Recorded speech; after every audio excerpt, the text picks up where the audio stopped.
আসসালামু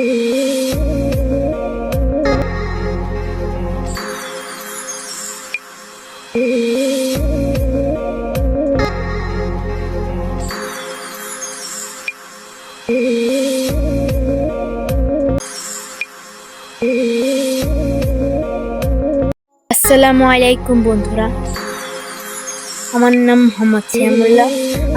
যেটা আমার জীবনের প্রথম ব্লগ। আমি আজ থেকে ভাবছি আপনাদের সাথে থাকবো। আমি ইউটিউবে নতুন করে ঢুকছি। এই যে আমার বয়সটা আরও জানি না ভবিষ্যতে আমার কি কেরিয়ার করবে, আমি বুঝছি না কি হবে। আপনারা যদি আমাকে সাপোর্ট করেন তাহলে ভবিষ্যতে আমি কিছু করতে পারবো, এটা আমি আশা করি। তাই বলে আমার প্রথম ব্লগটা শেষ করছি। কাল আবার দেখা হবে আপনাদের সাথে। আজ থেকে আমি আমার ব্লগটা শুরু করছি।